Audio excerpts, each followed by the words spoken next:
About the Lyrans, the lion people, the feline race. Posted by Black Ishtar. The following information is a composite of knowledge that I have gathered through other felines from my homeland galaxy of Lyra and Vega star systems. Slowly we are connecting with each other. There are a few of us here on Earth at the moment, but I know there will be more of us here in the coming days, so you will probably become acquainted and more aware of a presence in due time. We are here to help and assist you with your emancipation and the ascension process. The Lyrans are a race of humanoids that have been in existence long before the history of Earth began. We come from many planets associated with the star system of Lyra. We are very human-like in our appearance. You would not be able to tell us from any other human if you were to pass one of us on the street. In fact, we are responsible for the seeding of your planet with a humanoid-looking being that is associated with Earth. We are perhaps on the average a little taller than most Earth humans and our skin is not as dark, but those would be the only differences between us.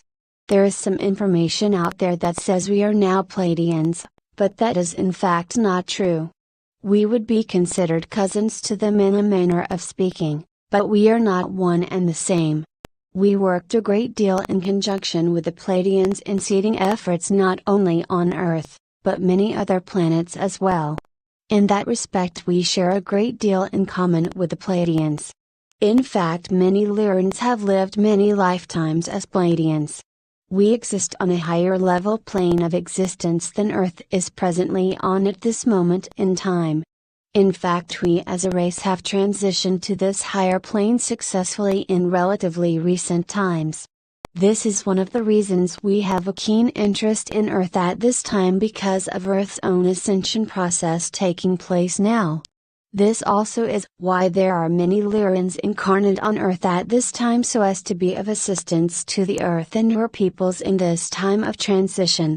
We are here to help show the way, because of our experience. In a sense we have a parental role to play with the peoples of Earth and we are watching you grow and mature. There are several clues that would point to the fact that a person is a Lyran living on Earth. These clues have more to do with the personality than with the physical, as our morphogenic form is very similar with humans from Earth. The person will have a sense of mission. They will know at some level, even though they may not be able to put their finger on it, that they have a specific purpose for being here. The person will be drawn to the stars. This may take the form of being interested in astronomy, for example, or reading science fiction, or being attracted to science fiction movies and the paranormal of all sorts. Also, the person will sense that there is an underlying truth in these books and movies. It may feel like you have been a part of something like you are reading or watching. These people also know that the human is capable of so much more, but knows that they have been lied to about the human potential. The person will also have a sense of underlying authority. People will tend to gravitate to you and trust your thoughts, judgments and opinions. The person may not be in a high position of authority, but nonetheless people recognize your authority. There will also from time to time be issues with authority, or rather an aversion to authority figures. There is a certain amount of sternness and seriousness that goes with this type of person. They will not suffer fools gladly, as the saying goes. In this vein they will not be the life of the party, not necessarily. I love parties. They are more quiet and reserved and tend to do more observing than talking. Some do, not me. This type tends to be loners. Not that they do not have family and friends, but they are comfortable with themselves and do not always need everyone around for fulfillment.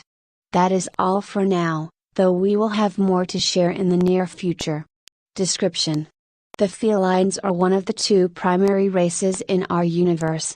They arrived here by invitation of the founders. Having successfully completed their universal game in completing their universe, a group of 45 felines volunteered to come to this universe to help set up and oversee the same game here. The felines are a bipedal race that stand 12 to 16 feet tall. Their skin is covered by a sort of soft fuzz, and though they don't have fur, they do have manes, and both the males and females have long hair.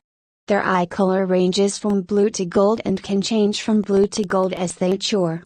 They also turn from a golden brown color to white. The overall feline temperament is warm, sanguine and intellectual. As they mature they take on more of a somber, introspective and gentle nature.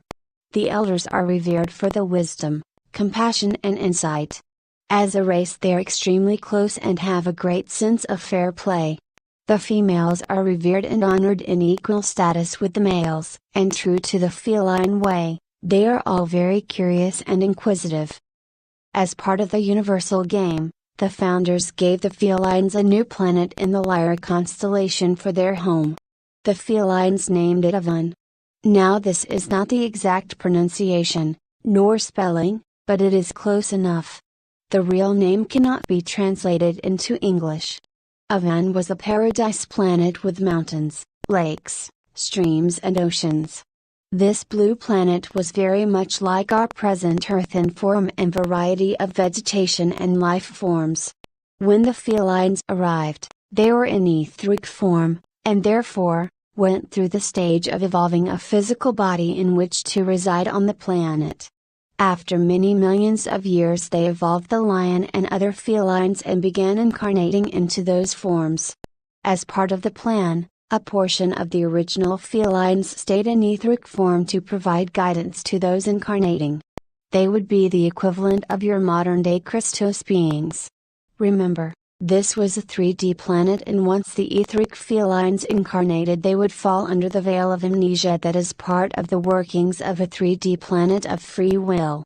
As time passed, and through countless incarnation cycles, the felines evolved a line of felines that walked upright and retained the consciousness of their etheric counterparts thanks to the periodic incarnations of some of the etheric felines, and DNA from a bipedal mammal similar to the ape, that was evolving on the planet as well. With the DNA from the ape-like mammal the felines were able to take on a more human-like body while retaining most of the facial features and other characteristics of the feline. It was from this crossing when it reached a certain stage that the genetic line known as the Royal Line of Avon, or House of Avon, came into being. The etheric felines would continue to take turns incarnating to provide not only DNA upgrading, but teaching and training in higher dimensional principles lest their planet-bound brothers and sisters get stuck in the non-sentient animal incarnation cycle. As you can see, the felines evolved on Avon in much the same manner as humans evolved here on Earth. The only difference is that the humans did get stuck in the animal cycle. More on that later. In time the conscious felines grew large enough in number to take on the responsibilities of planetary guardians of their home world. They continued to evolve and eventually developed the technology for space travel and then warp technology. Their etheric brothers and sisters continued to act as their guides. Many among them became geneticists of feline speciality and began helping to develop life forms of various kinds for planets and stars in the universe. Some among them became great space explorers and scientists of various kinds. It was during this stage in their development that the felines would turn their attention to that bipedal mammal they owed so much to, and begin a program of genetic crossing and upgrading that would give them a soul and, in the process create a new species that would become known as the humans. After numerous crossings and genetic upgrades, the Adamic human was made. There were two strains, the red-headed strain being the more outgoing and energetic, and the platinum blonde strain being the more gentle-natured and introspective. After many thousands of years of continued careful crossing breeding, the feline, human hybrids began to be more common in the royal line of the felines, the House of Avon, than the purebred felines were. Yet, this was the plan.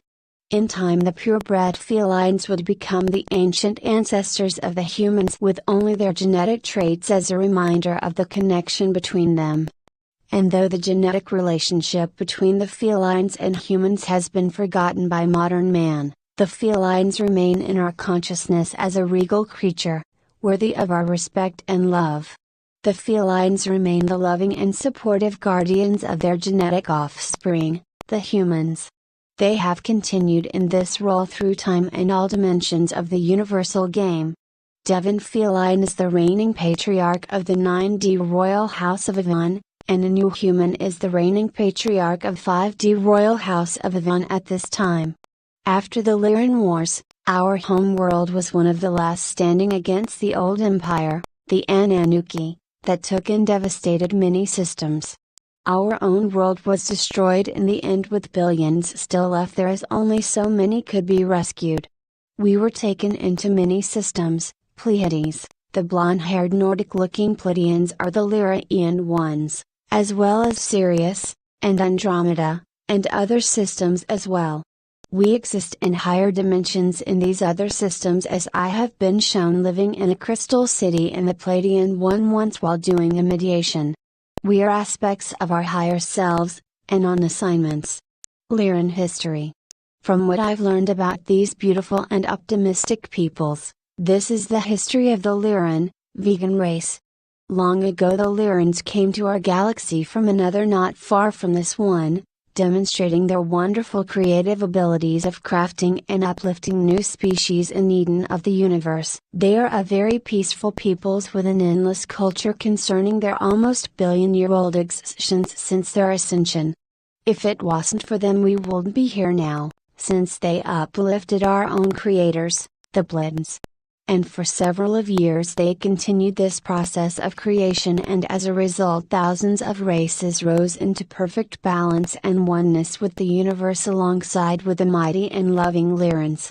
This great surge of light attracted negative beings through national universal law. For a long time they mingled peacefully for many years in perfect balance and they too created beings to further balance the galaxy. The Lyran's homeworld is in the vicinity of Vega.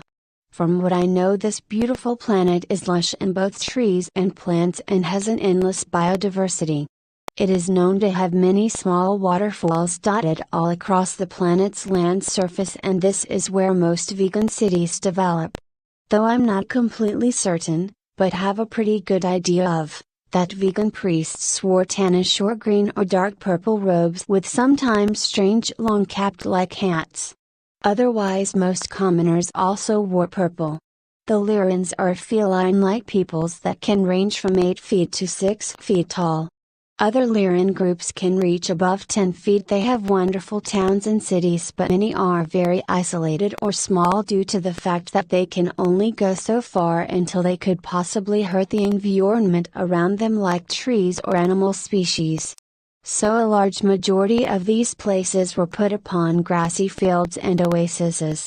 Sadly I'm not sure enough what their ships looked like but the Lyrans had also a large peacekeeping space fleet that traveled the universe to find new worlds to test their wonderful creating abilities. And for a long time the galaxy was in peace and harmony for millions of happy years to come, but something occurred that made the negative beings angry at the vegans and their creations and after many attempts to make peace once again a fellow allied star system was attacked by reptilian and bird beings fleet of ships and thus the Great Galactic War began. The vegans didn't want to interfere. But when the battlefront came very close to home, and after billions had been killed from draconian and reptilian invasions alike the Lyrans feared that their homeland would not make it to the end of this war. So many told the species that they had most recently created, the humanoids, to escape from the attack and to make homeworlds elsewhere. They broke into 3 distinct factions and left for other worlds to prosper by. Not too long after Lyra was soon introduced to an ultimatum: you leave your home world, and never come back again, or you die by the reptilian warcraft, and sent to extinction. In such desperate times even some peoples of the extremely spiritual loving and peaceful Lyrans called for some type of rebellion. But they knew they could not do this in fear of losing their spiritual place in this universe. When the attacks began a large majority fled to neighboring universes and took everything they could to accompany them. Another majority integrated with the 3 fleeing factions which would later become the Pleiadian, the Orion, and the Andromedan humanoid races. while others stayed at their homes and would rather accept death for the pure fact that they couldn't live with the sorrow that is happening to the galaxy and to the peoples they themselves created. Then a terrible bombing run was released onto the great abandoned and once peaceful and serene lands of the Lyran homeworlds. And little was left of their history afterward. And none of their cities were left unmarked by the great destructive bombs of war. After Vega was successfully wiped of any Lyran inhabitants, and others taken prisoner, it was over. The reptilians thought they had succeeded in their genocide of the Lyran race, and that all were truly extinct from this universe. Luckily, that wasn't true. A group of shamans and priests were specifically chosen to keep the teachings, the history, and the beautiful and peaceful culture of the Lyrans alive forever. Afterward many left their physical bodies to become immortalized not for the purpose of living near forever, but to spread their message more easily across the galaxy and so on. To the ones who listened to these divine priests and shamans, the children of the vegans now knew that the Lyrans were still very alive and that they were always there for the sons and daughters that they had helped create and uplift. They also told the children of the vegans thriving in a sister universe than this one. This was mainly their message to spread hope to the positive beings of the galaxy. Because partly of their courage and virtue the moral of the positive beings at war was greatly increased, and then they established the Uniting Rebellion Federation that would bring together all of the beings that wanted to be free of the reptilian grasp, and thus, even against towering odds of their much smaller force, the reptilians surrendered years later. This would later become the Galactic Federation of Light. Without the Lyrans, the war would never have ended on such a note, and the reptilians would have completely unbalanced the universe while killing billions of innocent lives. Now why can't the Lyrans just return to this universe now that the war is over? Well, the reptilians, though currently not in major warfare against anyone at this exact moment, still haven't felt sympathy, or is that empathy? For the vegans and what they have done to them. The vegans were commanded to stay in the other universe and sadly never come back. Who knows when the reps will have a change of heart, but we should all know that even if reptilians have a bad past and they are negative beings, doesn't mean that they are bad people. I'm pretty sure sometime in the far future the vegans can safely return to the universe and an age of harmony will begin once more. Starseeds that have dominant Lyran origins may be confused at the fact that almost everyone in the galaxy is Lyran, because a large majority of the space federations that starseeds come from were or had relationships with the Lyran Federation of Light. It is almost certain that if you came from Vega one time you also reincarnated in other uplifted species as well. If you are purely Lyran, which is very rare, the only explanation is that you could be one of the famous sages that stayed in this universe during the Galactic War. Here are the traits of Lyran starseeds as follows.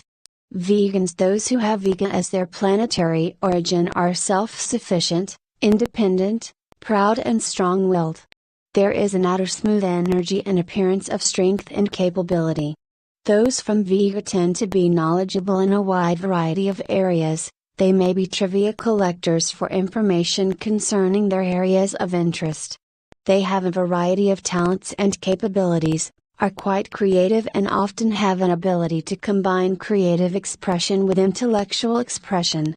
They may be artists, designers, inventors, architects, or in current times may work more closely with creativity through new or expanding technologies.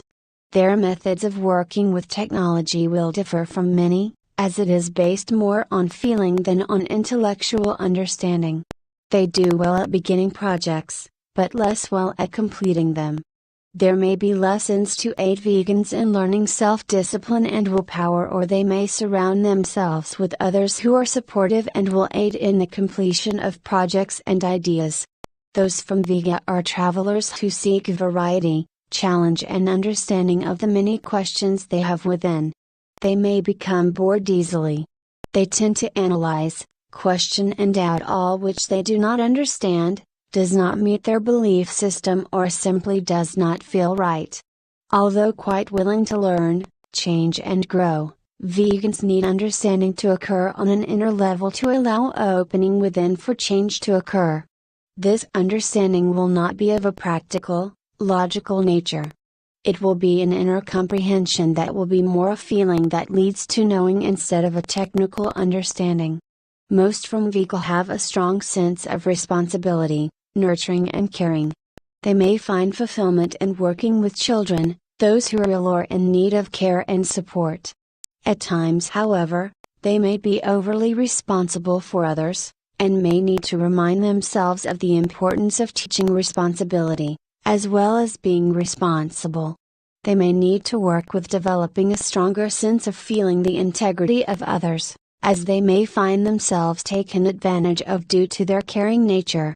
They may find others attracted to their understanding energy, and may be approached in many situations by others wishing to share personal problems. It should be noted that few from Vega are themselves willing to share personal details with others, unless trust is first established. Vegans have healing abilities, and may have an affinity for stones and crystals.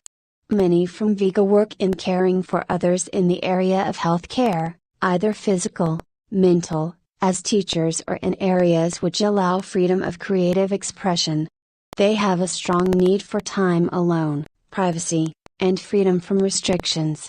It is important that they be shown appreciation for what is done for others.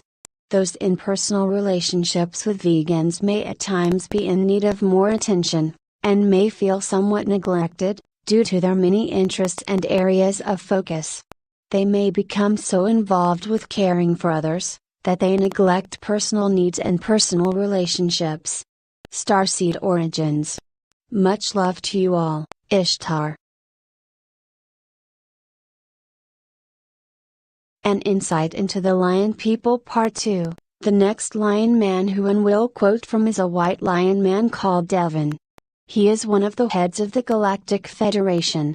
The information was channeled via Jalila Star, who is a lion woman incarnation from the 9th dimension, and is the spokesperson for the Nibiruan Council on Earth. The article mentions the importance of Nibiru in Earth's ascension. Nibiru is a planet that is home to the lion people and many other races. Greetings. It fills my heart with so much joy to reconnect with you.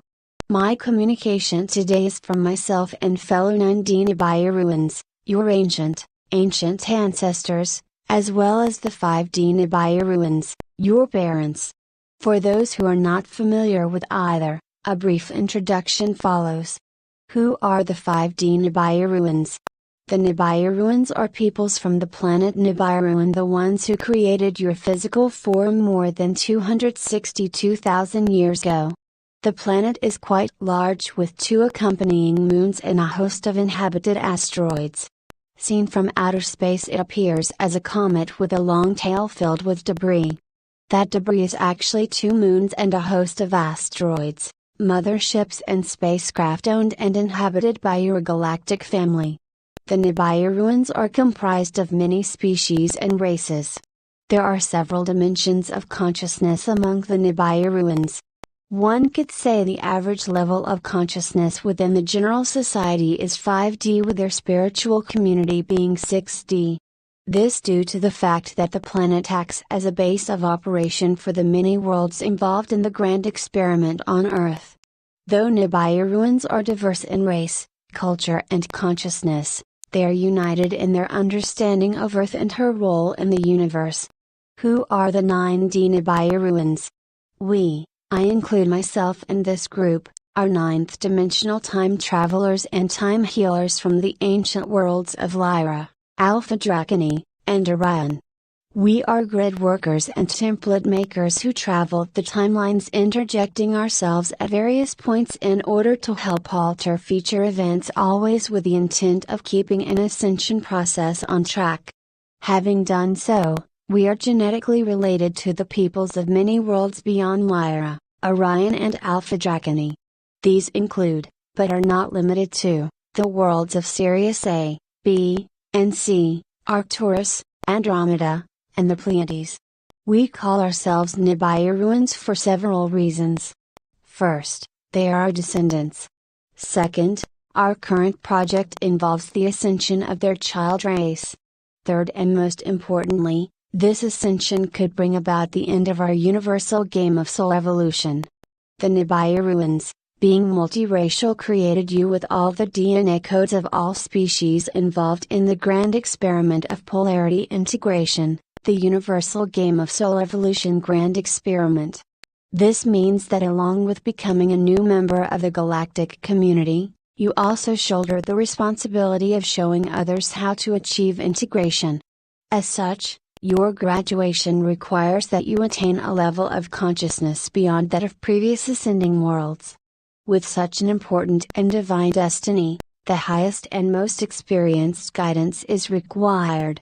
Since Nibiru is the location of your parent race and the home base for the grand experiment, we use their name in our title when communicating with you. As stated previously, Nibiru's society could be considered fifth-dimensional with a sixth-dimensional spiritual community. Nibiru's activities as a field office for the Galactic Federation of Worlds brought them to the awareness of their spiritual responsibilities as your parent race and as a command post for your grand experiment. Nibiru's spiritual community comprises individuals from every walk of life, including those in industry, science, politics, military and its royal ruling family. We in the ninth dimension communicate with members of Nibiru's spiritual community and leadership. What is our agenda? Speaking for all Nibiruans, ancient and otherwise, our agenda has and will continue to be that of guiding you through your ascension and graduation into the galactic community. To understand current and future plans, we must first review past efforts. Grid work, templates and tools. We began our final phase of assistance in 1996 with the launch of Project Earthshift. Through this project we assisted you in establishing a fifth-dimensional grid and later a ninth-dimensional grid in 2001. Our efforts consisted of laying the groundwork so that when the moment came, you could make a new choice that resulted in the creation of a new grid of consciousness. Our groundwork was mainly grid work, laying energetic grid lines via those Nibiruans who had incarnated, or walked in, on Earth. Also included was template work wherein we assisted our people in making new choices in response to ancient issues, all of which would impact future events all the way to the end of 2012. There is much more to this than we can address in this message. In addition to grid and template work, we provided the tools that would enable you to recompile all 12 DNA strands and restore your former abilities. Authors note the Nibiruans shared reports on their work through articles on our website at www.nibiruancouncil.com. Our current plan is simple. We will continue to maintain the 5D and 9D grids while fine-tuning their templates in order to ensure the best possible outcomes to events they are meant to influence.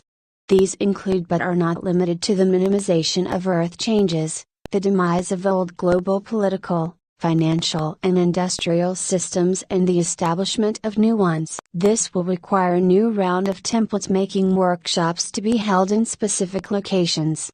We will be contacting our Nibiruan relatives on Earth to assist in this work. Chances are if you are reading this article, you are Nibiruan, or connected to someone who is. In addition, we are stepping up our efforts to get out the message of compassion, as it is the key to creating the world we all want to see by 2012. To this end, we will continue to influence the dreams of writers and musicians, leading to a collaborative creation of new movies and music about Nibiru and 12-strand DNA. Our people on Earth will begin traveling again, sharing the message of Nibiru and the return of mankind's parent race. We realize that those who wish to keep you disempowered will also step up their efforts to discredit us. We cannot and will not stop them, as it is all part of the ascension process. You must learn to use your discernment and decide whose message you will heed. In closing, the days are growing shorter till Nibiru reappears in your sky. Take this time to complete your emotional clearing.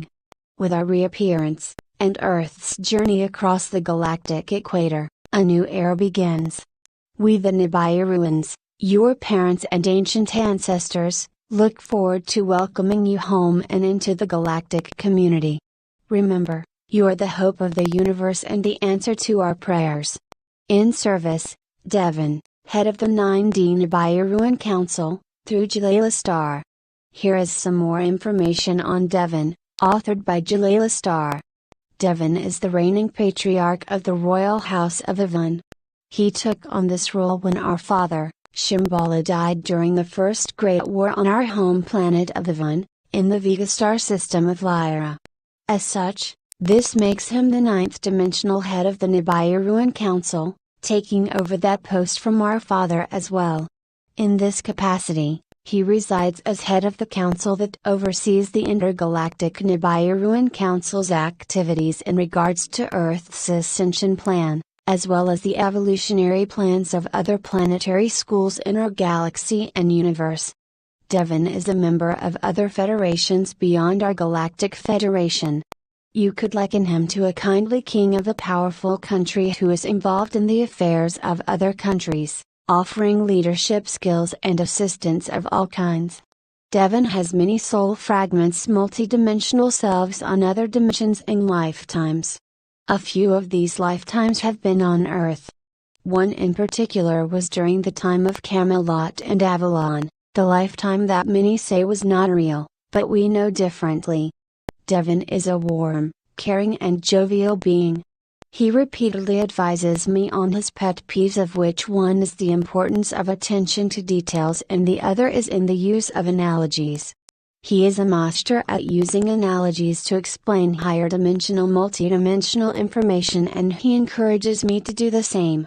I often tell people when I am channeling him, just a moment, Devon is looking through his book 1001 Earth Analogies to find one to explain what he is trying to get across to you. Devon feels that it is extremely important that the people of Earth are given the means to understand the higher dimensions. He knows that they need to be prepared to become members of the galactic community and, therefore, takes it upon himself to provide analogies to help them understand universal information. And, in case you are wondering, he nags other members of our council here on Earth to do the same. His other pet peeve, details, is what he feels creates much pain on Earth due to the fact that Earthlings tend to not pay enough attention to them in communicating with each other. He harps on details because, he says, the lack of details in communication helped bring on the First Great War that killed my father, Shambhala. Devon is my brother on the 9th dimension, and while I am on Earth, he is my guide. Devon and I made this arrangement before I left to come to Earth in 1992. He chose to stay home and assist me from that end, therefore, he is not incarnate on Earth, though some of his multidimensional selves are, and I have met one of them. The final lion person who I shall quote from is one of the heads of Genetics, Joycia, who has a base with other higher dimensional lion people around the planet of Saturn. The quote is taken from the book We Are the Nibiruans, authored by Jalila Star. Greetings, beloved ones of Earth. I am Joycia, Chief Genetics Engineer from Sirius in service to the Nibiruan Council of the Galactic Federation. To you I bring wonderful news. You are now ready to 1. Activate the production of the hormone of compassion. 2. Receive the realignment and fusion of your 12 strands of DNA by removing the implants from your astral bodies. 3. Reconnect those 12 strands into your physical body's endocrine systems through your 12 crown chakras crystals. 4. Permanently access your oversoul or download your oversoul into your physical body. Your oversoul arrangement depends on your contract. 5. Activate your Merkaba, crown crystal chakras, and dormant psychic glands, thus making you a fully conscious being existing in a third-dimensional body.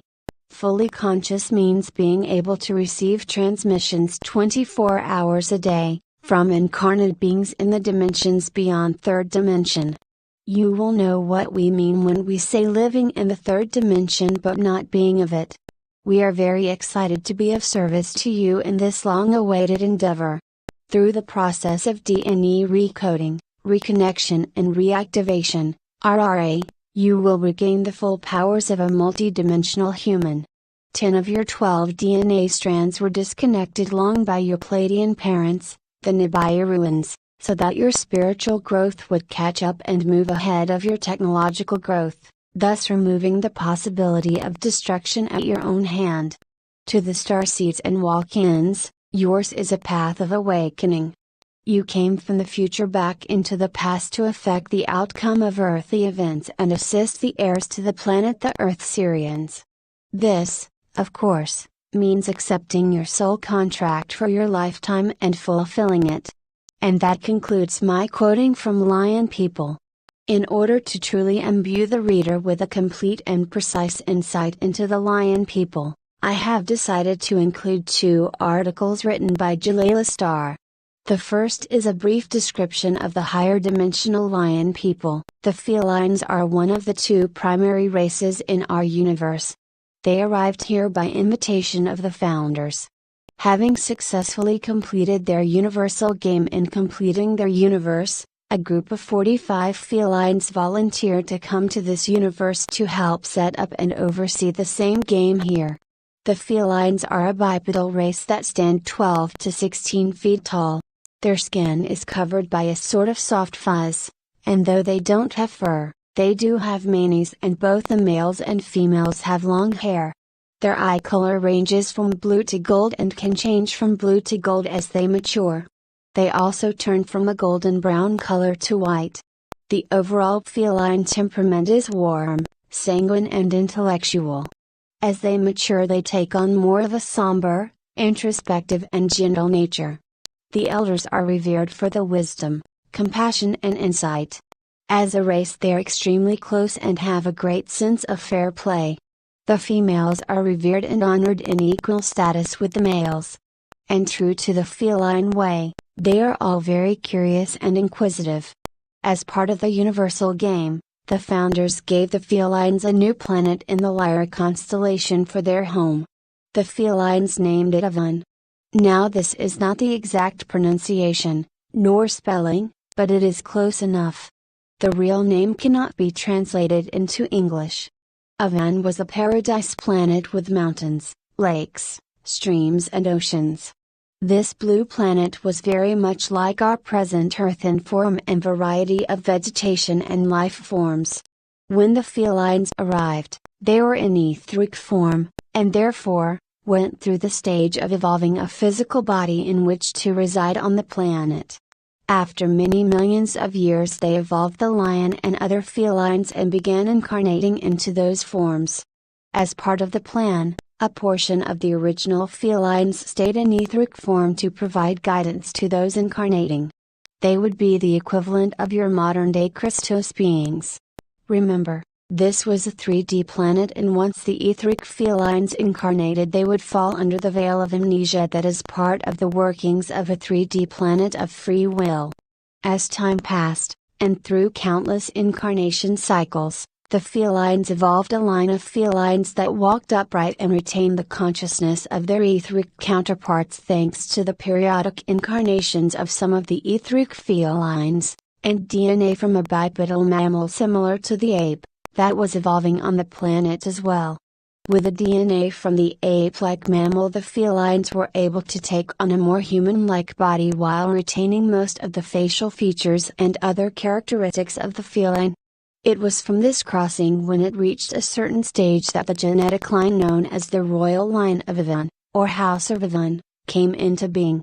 The etheric felines would continue to take turns incarnating to provide not only DNA upgrading, but teaching and training in higher dimensional principles lest their planet-bound brothers and sisters get stuck in the non-sentient animal incarnation cycle. As you can see, the felines evolved on Avon in much the same manner as humans evolved here on Earth.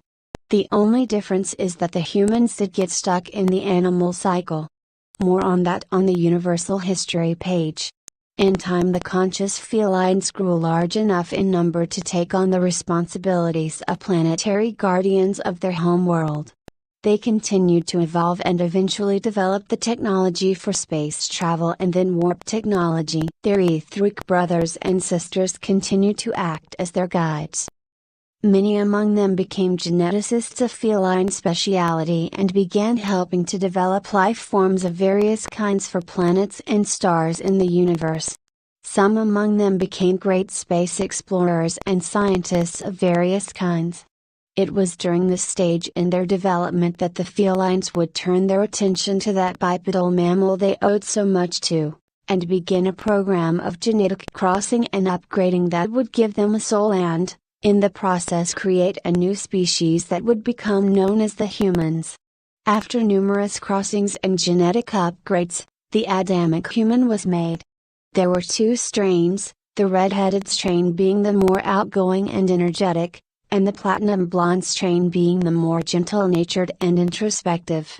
After many thousands of years of continued careful crossing breeding, the feline-human hybrids began to be more common in the royal line of the felines, the House of Avan, than the purebred felines were. Yet, this was the plan. In time the purebred felines would become the ancient ancestors of the humans with only their genetic traits as a reminder of the connection between them. And though the genetic relationship between the felines and humans has been forgotten by modern man, the felines remain in our consciousness as a regal creature, worthy of our respect and love. The felines remain the loving and supportive guardians of their genetic offspring, the humans. They have continued in this role through time and all dimensions of the universal game. Devon Feline is the reigning patriarch of the 9D Royal House of Avan, and a new human is the reigning patriarch of the 5D Royal House of Avan at this time. And the final article which I shall include is a description of the three most major planetary systems which involves the lion people in one way or another and other races, most notably the humans, reptilians, and bird people. Long ago, before time as we know it began, there were the founders of the universe, highly evolved souls that had already completed many universal games. Being creator gods, they decided to create a universe of their own. As the 12 came together, they were faced with the question of which game to choose so that the souls created in, or coming to, their new universe could spiritually evolve. And spiritual evolution is what every soul desires. Finally, after much consideration, they chose the game known as polarity integration. This game is one of many that involves the integration of the light and the dark developed by Divine Creator in order to experience all that he or she is. Now that the choice of games had been made, they knew they would need to have individuals experienced in this game to assist them in the development of the game in their new universe, individuals who would agree to become a part of it and see it through to its completion. So the founders put out a call to all souls in all universes that had completed at least one polarity integration game. Their call was answered by 90 individuals, highly evolved souls that had just recently completed that game and were looking for another place to go in order to continue their spiritual evolution. This group of 90 was made up of 45 Carians and 45 felines. They arrived in this our present universe and began meeting with the founders to set up the game. The group of 90 elected one of their own to sit on the Founders' Council to act as a liaison between their group and the founders. The one chosen is known to us as Devon. Devon's real name is Devane, was the patriarch of the feline group family. The Carians were given a planet in the Orion constellation as their new home, while the felines were given a planet in the Lyran constellation for theirs. So the group of 90 divided and went to their respective planets to begin the game. The Carians would represent the dark and the felines would represent the light. In time both had evolved physical forms in which to incarnate so that they could walk upon the surface of their planetary homes. Both established pure royal lines within their ever-growing race. In time, both crossbred into other life forms on their planetary homes to create a new race of beings.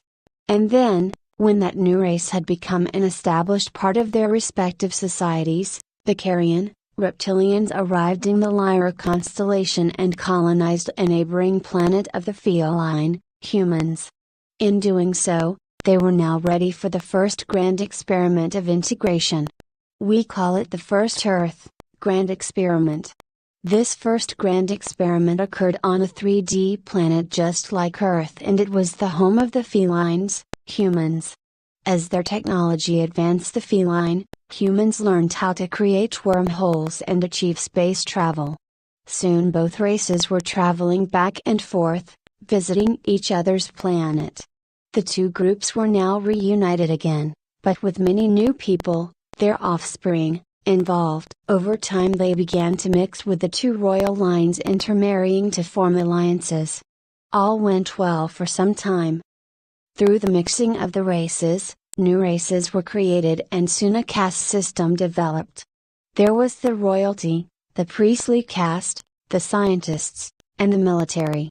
The remainder of the population made up the worker caste.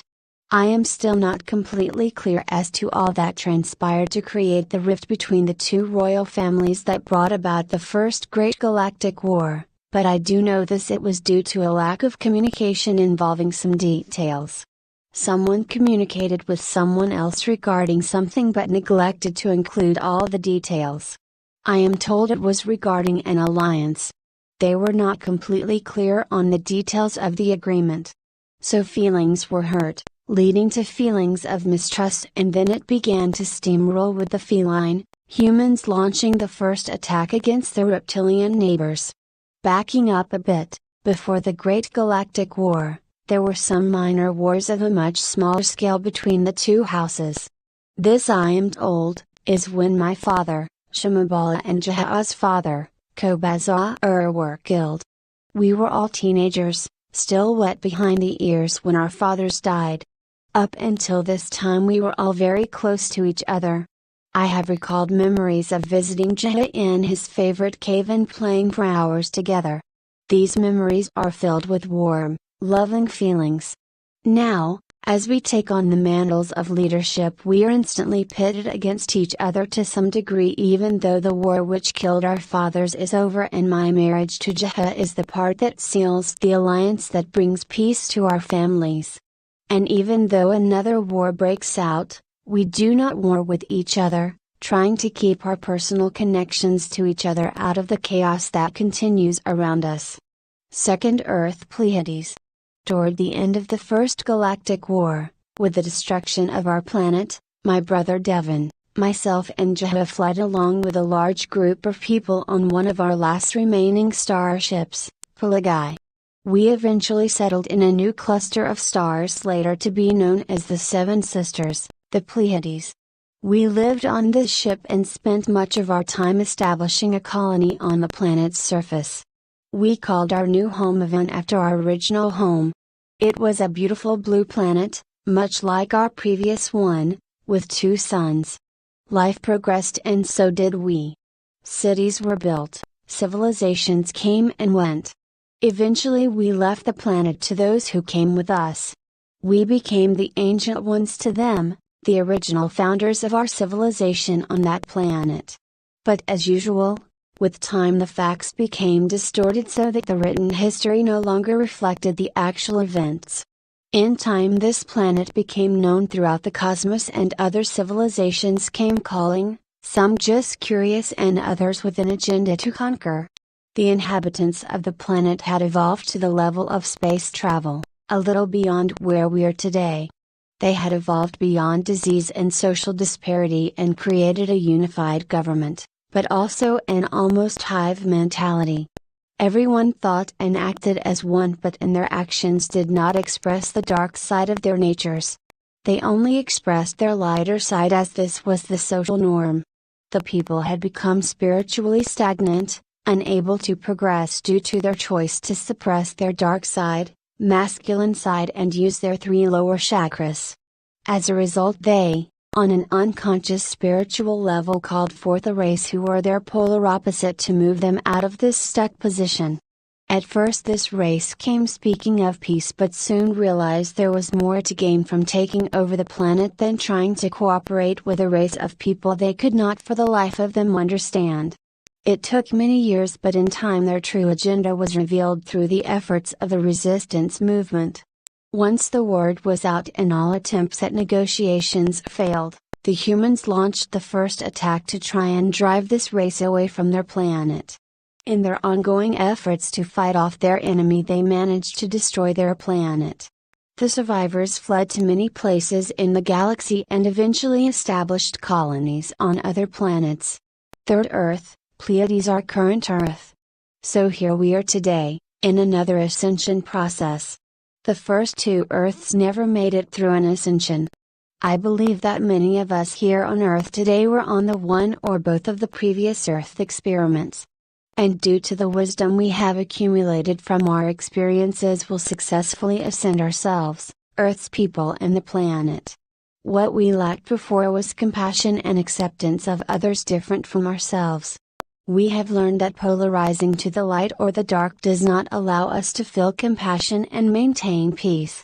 Only by integrating the light and dark within us and their corresponding manifestations in our realities we will be able to complete the third grand experiment successfully, with the planet intact and all the races involved that much further along their spiritual paths.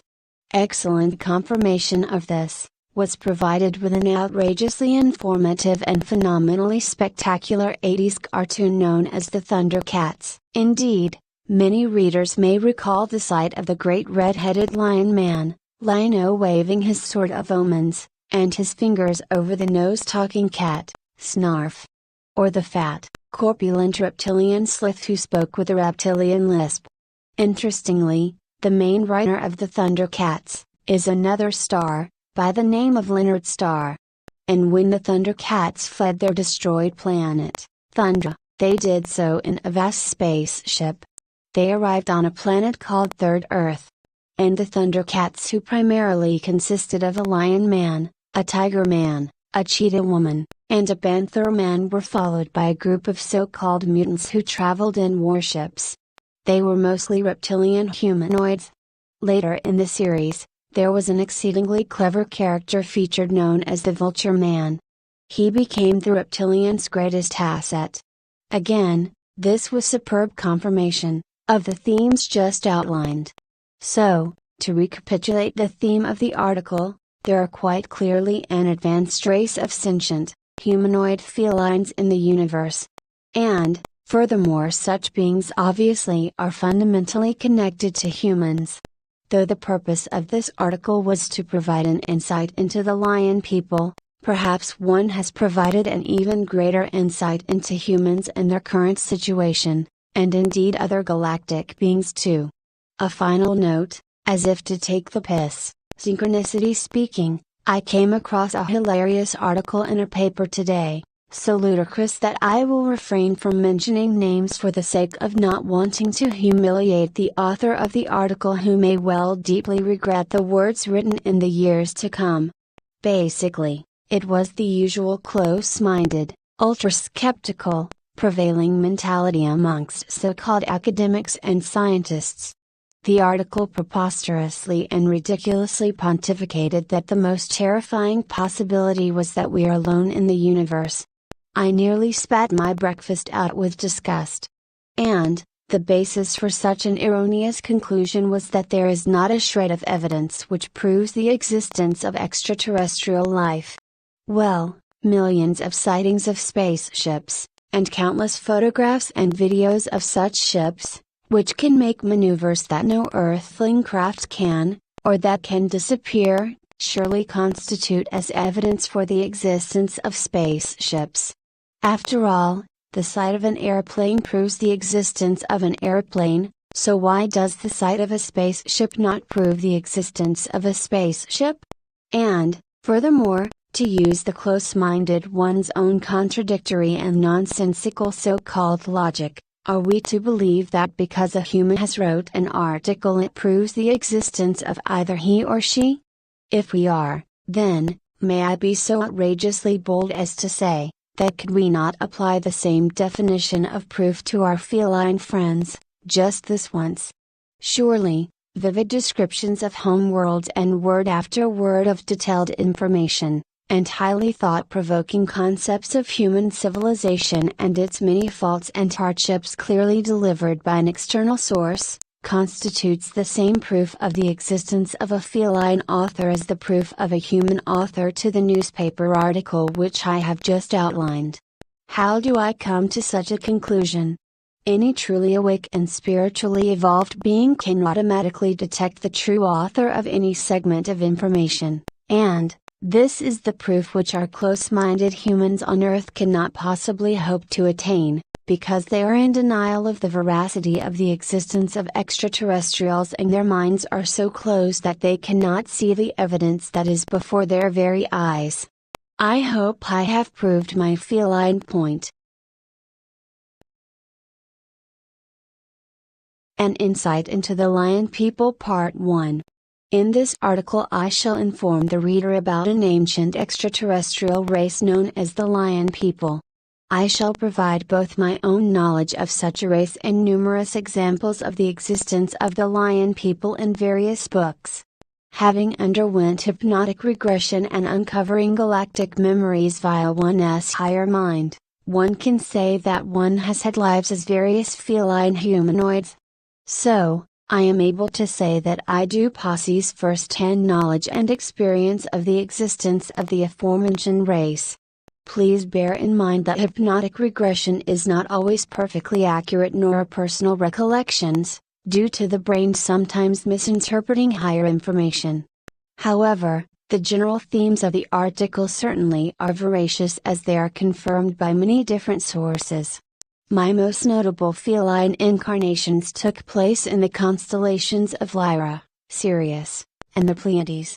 Indeed, my first life in this universe was as a lion woman. I have vivid recollections of the Lyran homeworld. It was a planet of pink grass, purple skies and a vast blue sun. The buildings were mostly dome-shaped and there were many crystal cities. Also, there were butterflies as big as vultures, and they were rainbow-colored. Such a planet was, however, destroyed in a brutal galactic war.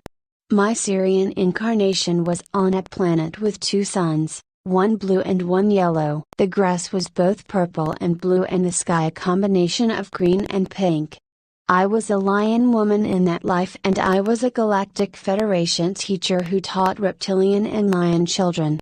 One of my feline incarnations in the Pleiades was as a lion man prince and I was born on a spaceship. I had to travel the universe and act as a diplomat, for I was a Federation member once again and I had many encounters with reptilian Draconian Empire members. Oh, yes, and under regression, I uncovered that I was a hybrid on one planet in the Pleiades. I was half lion and half lizard, due to a lizard man and a lion woman intermixing. And I even traveled to Earth in Egyptian times in one of my lion man incarnations. There are many feline humanoids in the universe, however, the most popular and original genetic strain of feline humanoids were the Lion People. The Lion People generally were sandy in color and mainly had golden or red hair coupled with blue or orange eyes. Other feline humanoids are variations of the Lion People. The Lion People are exceptionally benevolent beings, highly intelligent and creative.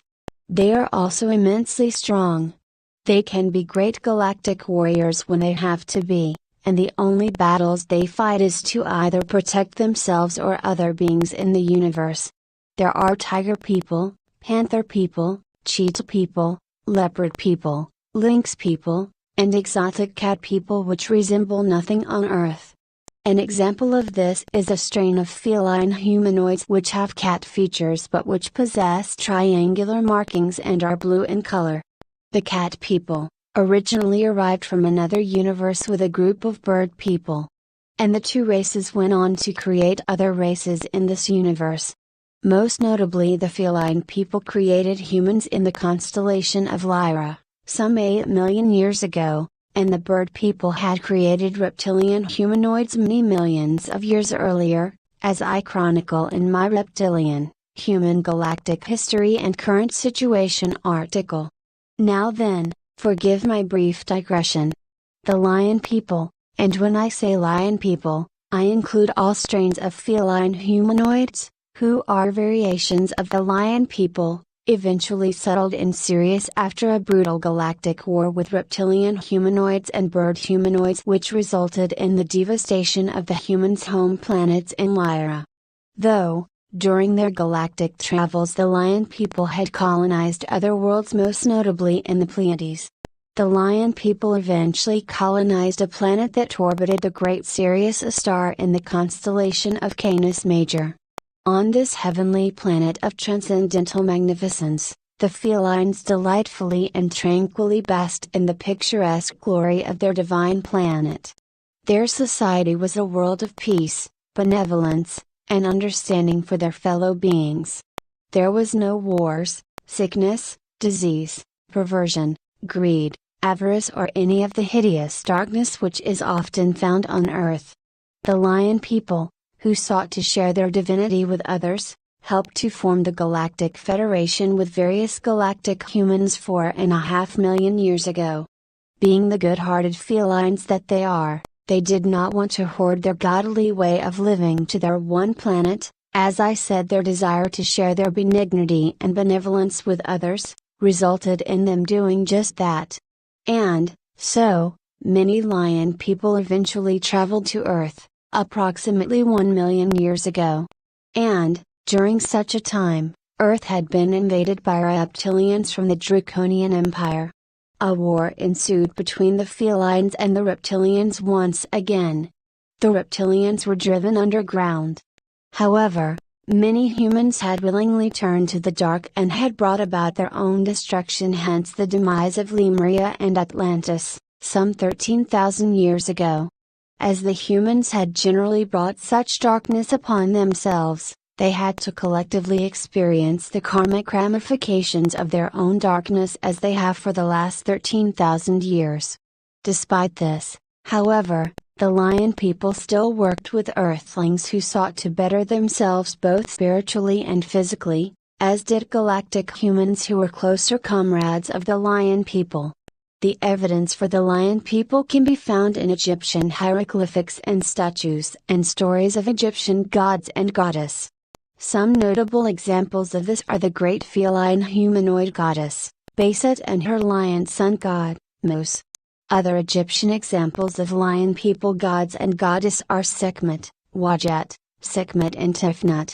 Furthermore, the evidence can be found with modern-day experiences too. In this section of the article, I would like to acquaint the reader with a brief overview of the overwhelmingly substantiating evidence for the existence of the Lion people in channeled books. I say evidence, obviously in the sense of confirmation. The first channeled book to mention the Lion people was, of course, The Lion People, authored and channeled by Murray Hope. In such a book, the channeler receives messages from a race of Lion people. One will quote from a passage based upon the Lion people themselves, delivered by a lion man called Kani. Once upon a time there was, still is, and will be for eons, a solar system that you in your inner time have named Sirius, after its major visible star. Over vast periods on inner time there have been changes in both the stars and planets in this binary system. But my tale concerns one particular era when a race of beings dwelled on one small planet. As you see this system at present, there are two suns, one small and one large, but this was not always so. There was a time when the smaller star was a yellow sun, not unlike your own luminary, and it was this star sun that was orbited by the planet which our species developed. In this cool, well-irrigated and highly verdant land there evolved a race of beings whom, for want of a better name, we shall call Pascats. Our days and nights, however, were very different from yours. We had periods, call them days if you like, that were moderately light and bright, depending on the position of the second star sun before it collapsed. There were other very bright days indeed during the light of the blue-white star sun when we were often unable to leave our homes, and also periods of great darkness when everything withdrew into a long sleep or hibernation. I am from a tribe or group known as the Caridal. There were 4 basic tribes or races on my old planet, each having its own specific role or duty. As we all understood the principles of archetypical expression and the coming and going of the psyche or essence fragment, there were no bad relations or feelings of resentment between the races. The Caridal were rulers and philosophers, the Oruthidal were warriors and protectors, the Petri were creative artists, artisans and skilled workers, and the Eta were the general folk who fitted in anywhere and who were very, very strong physically. Our race evolved from a specific cosmic impulse which produces a specific evolutionary strain or genotype. This primary impulse formulated the genetic code that shaped us in the species that we ultimately became. For your visualization, the nearest description would be a feline genus appearing as a cross between one of your domestic cat and the lion family, but our features are more refined. Our jaws are less elongated and our ears less rounded than your lion's. We stand erect on 2 legs as tall or taller than yourselves, our bodies having been adapted to this posture over a long period of time. The males of our species are manned, but not our females. Our paws have also evolved to a more useful shape over long periods of adaptation. In answer to the question I see forming in your mind, yes, we do have tails. We were distinguishable by our color and eyes. My tribe were brownish or fawn in color with bright blue eyes. The warriors were orange-eyed and sandy in hue, like your lions or marmalade casts. The artists were pale, white or grayish, and green or turquoise-eyed, while the strong folk were a mixture of all shades, and often striped. When we first started our course of evolution we were fur-covered, but later we clothed ourselves for decoration rather than modesty. Our planet was very sparsely inhabited, only certain parts of it being warm enough to live in. One of these belts of vegetation was quite lush, while the other was similar in parts to the temperature of northern Europe. Our bodies had evolved to accommodate the temperatures encountered on our native planet, so we managed well. The Lion Man goes on to explain that the Lion people were great friends with another race of beings who lived on another planet as the Lion people's solar system. They were a race of crystallized humanoids, who came from a planet called Ishana. Eventually, the Lion people migrated to the Crystal People's planet after there were problems caused from one of the suns on the Lion people's homeworld. There were changes in the atmosphere which affected the vocal cords of the Lion people. Such changes caused the Lion people to be more telepathic. The Lion people are, according to the Lion Man just quoted from, immensely strong beings capable of bending even steel. And, they are well-grounded and creative. The crystal beings are very scientific, intellectual beings and also creative. It was also stated that the Lion people do not consume meat, and that there were mobile plants on their planet, as well as wise trees. And, the soil was apparently green. Here is a description based upon other beings in the universe delivered by the same Lion Man. There are indeed those who look in from other time zones, some out of mild curiosity, others, like ourselves, are anxious to be of assistance, and a few are of less kindly intent. We do not have close communications with all of these intelligences, but we do know the dolphin people and the lizard people from the Capella, or Riga region, among others. Like ourselves, the latter also visited your planet thousands of years ago, even before we did, but their efforts to help the species existing there in those times failed, which greatly distressed them. The evolutionary pattern was corrected with passing of the Sirians, however. These people are benign and gentle beings, but because their evolutionary type is so far removed from your own, they could appear frightening to your peoples. Now the crystal people are very beautiful by your standards of beauty and would not, were you to meet them, present a fearful picture. I can hear you asking, what about past cats? When the time comes for our time zones to intermingle, those who are around then will meet a fine-looking, handsome bunch of felines, with a special sense of humor that is peculiar to our own kind. It is not a cruel humor that brings smiles at the expense of another's tears, however. Anyone who likes felines will like Pascats. I think you would consider us giddily by your standards. The sequel to The Lion People was entitled The Pascats and the Crystal People, and was authored by Murray Hope once again. One shall quote from a relevant passage. The deliverer of the following information is a lion woman called McKeely, who delivers a friendly lecture on human civilization. We have viewed your media material as shown in many parts of your world and would say without doubt that the accent is more on chaos than on order. In fact, we would suggest that there is a glorification of all things chaotic, which has an adverse influence on immature essence fragments in particular, but also affects those who are on the verge of taking their leave of the fields of cosmic childhood. In case you are not aware of it, your media actually programs you by dictating the norm or what those in control of the systems feel should be standard behavior. Therefore, those essence fragments that are ready to raise to the next stage in their cosmic development feel obliged to stay at the lower frequency for fear of being thought odd or different. It is no use my picking on any particular moral or ethic, as I am not of your species anyway, nor have my own people ever been part of an evolutionary stream that is sick.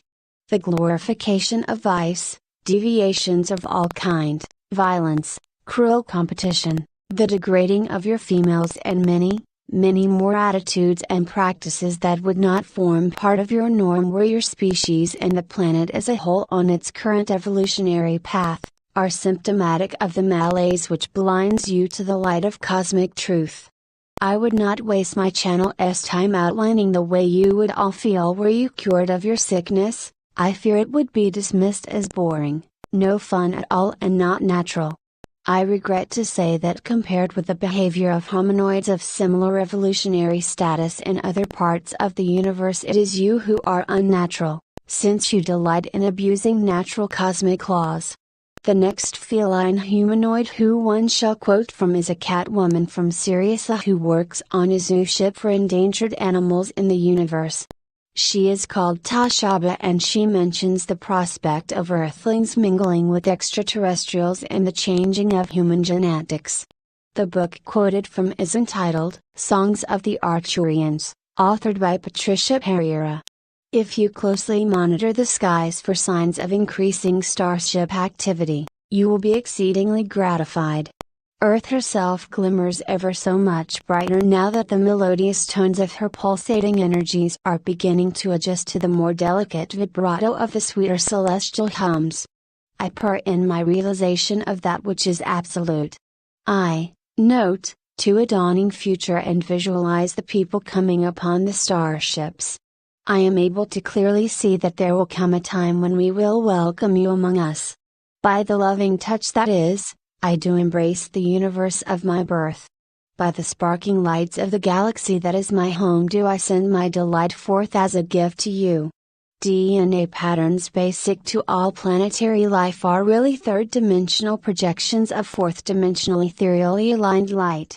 As a physical being, your primary tendency is to view yourself as something that can be seen, felt, and heard, a specialized assortment of bone, sinew, and the like.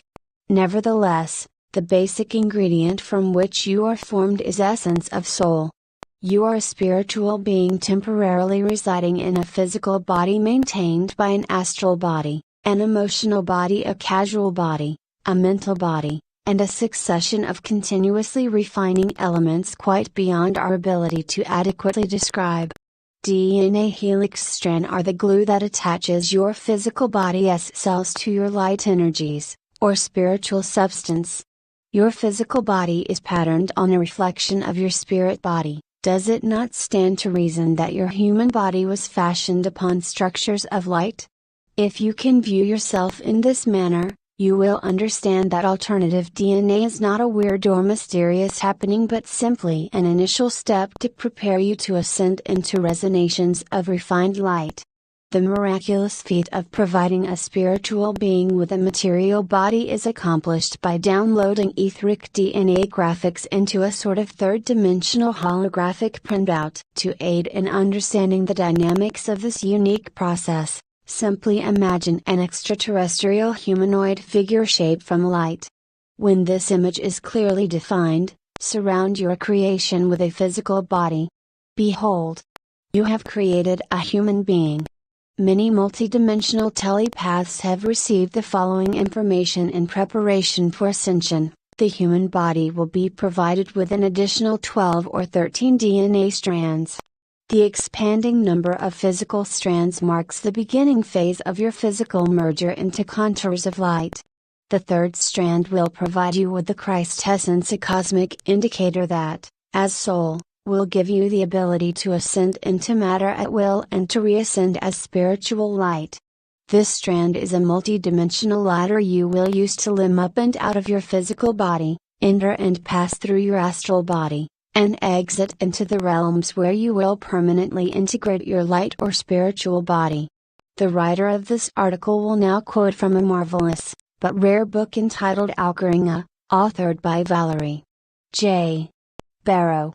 The book is based upon numerous hypnotic regressions, and the subjects of the regressions were souls that had participated in earthly events approximately 1 million years ago. Interestingly, it is said that the Lion people traveled to Earth with crystal people and that they came from a planet called Ishana. Fantastic confirmation of Murray Hope's channelings, the cat people. I was in charge of the mission, I should know. We came here to sort out those reptoids, the naughty ones.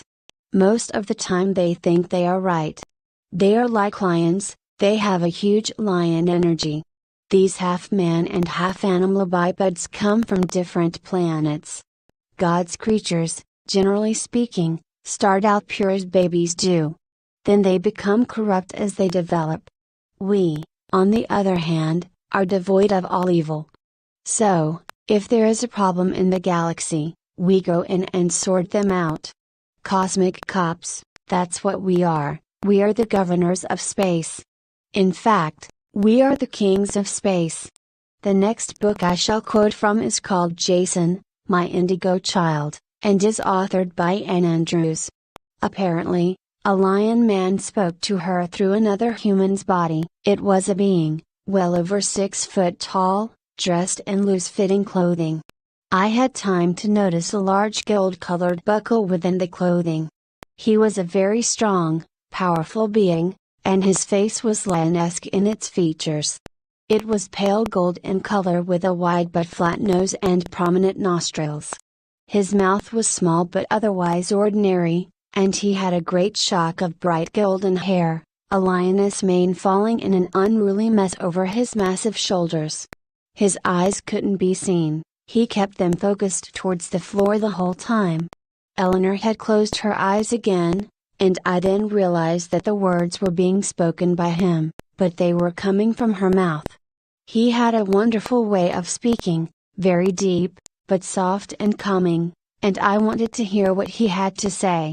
He began by explaining to me that he is indeed a warrior, immensely powerful and always successful in his many battles. He said that all of his race were galactic warriors and that they were dispersed throughout the universe to act as peacekeepers wherever they were sent. He likened his role to our own United Nations peacekeeping corps, stressing that they preferred solutions, but they were more than able to step in and defend themselves and their charges at any time if they had to. He informed me that they had been around a while, even assisting with the building of great monuments on our planet in our dim and distant past. I asked him where he was from, and he asked me why it was important for me to know that. I answered that I was curious, but he told me that his place of origin was far beyond my primitive comprehension. I remember that I felt rather stupid when he told me that I should be more interested in why he had come, rather than where he was from. The Lion Man went on to explain that he came from a hot planet with 3 suns. The light that came from his eyes was so bright that apparently it could damage some people's eyes. It was also stated that benevolent extraterrestrials were ensuring that indigos, Aurelian incarnations were receiving fruitful help to proceed with their missions. To digress from the channeled information, one shall mention a few physical encounters with lion people. The first one of which transpires in ancient Egypt. Such an encounter was recalled via spiritual sessions. Denise LaFay apparently interacted with numerous cat humanoids in a previous life in ancient Egypt. As we starseeds stood there staring at them, we each began being affected by the high pure energies they emitted. It was like we were getting high on catnip. We all started shuffling around, giggling quietly and grinning like fools. The 3 star beings kept glancing over their shoulders at us and frowning at us, which meant, "Remember what we told you earlier about how to behave around them?" But it was hopeless. We were already intoxicated by the magnificent feline elders, and the 3 of them knew we'd be affected exactly like that. As we starseeds stood there staring at them, we each began being affected by the high pure energies they emitted. It was like we were getting high on catnip. We all started shuffling around, giggling quietly and grinning like fools. The 3 star beings kept glancing over their shoulders at us and frowning at us, which meant, "Remember what we told you earlier about how to behave around them?" But it was hopeless. We were already intoxicated by the magnificent feline elders, and the 3 of them knew we'd be affected exactly like that. After a few moments of the 3 star beings talking with the elder lion beings, they told us we could slowly and quietly come closer to them. We all shuffled forward like we were 6 years old, giggling, shy, but falling in love with them more and more each minute. The lion beings looked down on us with such profound love and gentleness it was almost too much for one's heart to endure.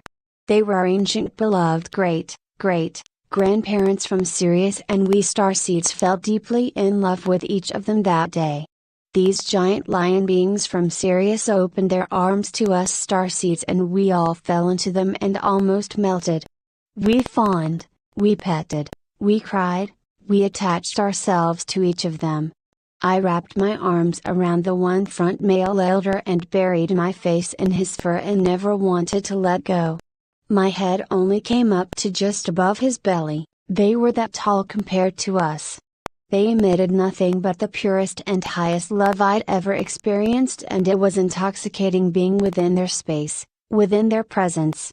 The 3 star beings stepped back and let us have a rare moment of bliss with the elder lion beings. They looked on like the loving but stern parents they were to all of us young starseeds. We talked softly with the lion elders and they with us. It was clear they loved and missed us deeply, but it was also obvious why they couldn't be in physicality for very long. It was simply too dense, too heavy, too unloving an atmosphere and dimension for them to be in for very long, even back over 12,000 years ago. Like a fish out of water, they could only be in physicality for just so long before they had to go back home again. After about a half hour we had to let the elder lion beings leave. We starseeds openly wept like little children, and the Sirian starbeing kept shaking his head in disbelief at us. We thought we wouldn't emotionally survive them leaving Earth after falling in love so deeply with all of them that afternoon in ancient Egypt. But, they had to go back home, and so the meeting ended far too soon for all of us. Next, I wish to include an exceedingly rare physical encounter with a cat man. Such an encounter, wonderfully confirms much of the channeled information thus far relayed. The encounter is somewhat of an oddball encounter that transpired in July 1968, and occurred to Walter Rizzi. The information stems from an article located in Flying Saucer Review. This individual says that he saw a vast object 80 meters in diameter, which was wonderfully beautiful and silvery in color. The object was supported by apparatus that were about 2 meters long and about 2 meters thick at the bottom. The ship was surrounded by a white light. 2 beings were spotted at the top of the craft, which was transparent. One of the beings was a robot about 2.5 meters high, and with 3 legs and 4 arms. A beam of light was seen and a being 1 meter and 60 centimeters in height was seen. He wore a tight-fitting suit and a helmet. This confirms a comment in the book which I quote from Alcaringa, which said that the feline beings wore helmets when on Earth. I will quote from the man who saw the Catman: "I find it quite impossible to describe the emotion produced in me by the sight of this being. He had very beautiful eyes, which gave me a strange and very sweet sensation. I felt myself free and as light as a feather. At the same time I also felt quite calm and gazed at him eagerly. He was just like us. The glass hood started at his shoulders and encompassed his entire head. I asked him in Italian where he came from, and no sooner had I said it than I already had his answer in my brain, as though I had always known it. Walter was informed telepathically by the Catman that the Catman came from a faraway planet that possessed immensely tall trees and mountains. There was no work on their planet and the cat people ate seeds and vegetables. Apparently, the cat being had a brain twice the size of humans and the race used all of it. On closer inspection of the Catman, Walter noticed that he had green cat eyes that were slightly slanted, brown fur, a cat's nose, and his lips were very small. The Catman went on to explain that there was no sickness on their world, and that their race had very powerful muscles designed to withstand the intensive gravity on their planet. The Catman went on to explain that he flew in a vast mothership thought the universe. The mothership carried smaller ships such as the one landed on Earth. Aboard the mothership, hundreds of beings are living just like on their home planet. The ship traversed throughout space via the higher dimensional energy waves which are abundant in space. Apparently, the feline people had disintegrating weapons which could disintegrate anything. I will quote once again from the human who witnessed the incident. I asked him if he believed in God. He was a bit surprised at that, and gave me to understand, with a cosmic turn of phrase, that everything is God, we, nature, the planets, rocks, grass, in fact everything that exists. The feline beings do not experience slow and painful depths, but transcend to a higher dimension with ease, when their time comes. It was also stated that they live for much longer than humans. After telling the human how lucky he was to have seen him, he departed in his ship. Spectacular bursts of violet and orange light emanated from the spaceship as it flew off. The human cried profusely afterwards. Apparently the so-called Catman turned out to be both sexes. An oddball case as I said. But, nevertheless an intriguing one, and a rarity as most lion people or feline people do not interact directly with humans at this time, as the populace is generally not ready for such interaction. Before one returns to the channeled information, another rare physical, astrally physical encounter, of which one only recently became acquainted with certainly warrants incorporation.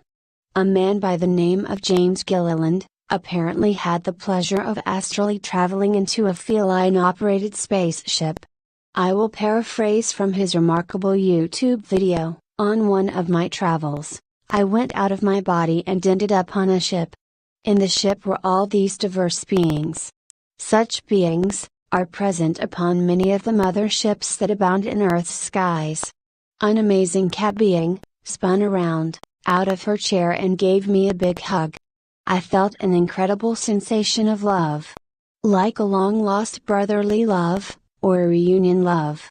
It was incredible, phenomenal. A great power and energy emanated from her feline being. Her name is Budget. My spelling of the name may not be entirely accurate, as this was transcribed from a video. James then proceeds to tell of a highly interesting encounter in which numerous cat beings were sighted in Mexico. You can meditate and connect with her if you so please. She is very involved in Earth's ascension process. Many humans have had incarnations as feline people in other lives, so when you see these beings, it will be a soul shocker for you, as you may well find them more familiar than alien. The lion people are currently active in many spaceships across the planet. There was a recent landing of one of their crafts in a town in Mexico. The locals were a trifle freaked out when they saw that the occupants of the ship were walking bipedal felines. Their ships are alive and organic and reside in higher dimensions. They also possess the ability to enter the third dimension. One shall next quote from a channeled book entitled Earth, authored by Barbara Marciniak.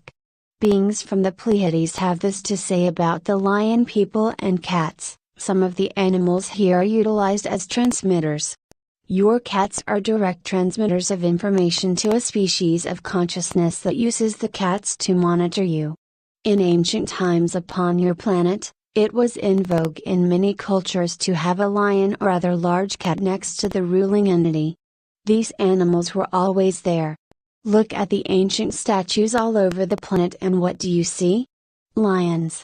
The cat family represents a biogenetic tooling of a species that looks like you except that it has the visage of a cat. The cat people, or lion people, have come in shifts upon your planet and worked in South America, Mexico, Egypt, and in some island cultures.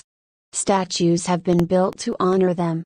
When they taught the human race, or when they mixed their species and created the rulers here, especially in Egypt, they left cats to transmit information so the rulers had direct contact with the species from the stars. This is how many of these rulers made decisions. This is how they were guided. The cats gave them telepathic information. They were like transmitters or cosmic radios. In more current times, cats were owned by witches. Do you think witches were fools? The cats were links to other realms. When energy that is not so uplifted comes in, cats can intercept it and alter the vibration. Now many of you have little cats in your houses that transmit much information to you. However, in this time period, you are not generally working with this kind of information. The cats are guardians and assistants for you, great companions of comfort. The next book which I will quote from is You Are Becoming a Galactic Human, authored by Sheldon Neidl, is based upon galactic humans in Sirius B and their interpretation of the lion people. A Sirian called Washta explains about the lion people. Sirius A has 3 planets which are inhabited by non-human creatures. Their creatures are fully conscious beings and are similar in stature to that of a 7 to 8 foot lion. They look very humanoid except for the fact that they are covered with cat-like fur and have a lion-like face. These entities are incredibly smart, wonderful creatures that have played an important part in history ever since we first colonized the Sirius B star system. It was then stated that the lion people willingly gave the humans the Sirius B and C systems because they had plenty of space in their Sirius A star system. The colonization of the humans' worlds occurred 4.3 million years ago. In another book by Sheldon Neidl entitled Your First Contact, it is mentioned that lion people who call themselves the Pascats, meaning warriors from heaven, reside in the Sirius A system. This is excellent confirmation of Murray Hope's books and channeled information. As is the following information. Carolyn Evers channels a lion woman called Lydia the Pascat. A physical description was given of her and apparently she has cat-like ears, brown fur, a cat nose, and mouth, and delightful green eyes with a golden tinge to them. She also has a gorgeous tail, and her fur glistens. Obviously she has a humanoid body, as all the lion people do. She was described as being very pretty and clever, by her own admission. We, lion people, are very brave, courageous and loving beings. We have soft fur and lioness faces. Most of us are fawn color. We have a great interest in Earth and humanity. It is desired that as many Earthlings as possible move to higher dimensions. The Creator is based on love. In 2012, there will be an influx of energy from the Source, which will travel through a black hole in the center of the universe. Earth will be completely changed. Science and spirituality are seen as one on our world. On your world they are not. Earth shall align with the galactic center in 2012. You must think beyond what you know and you will have unlimited potential. This article is continued in an insight into the Lion people Part 2.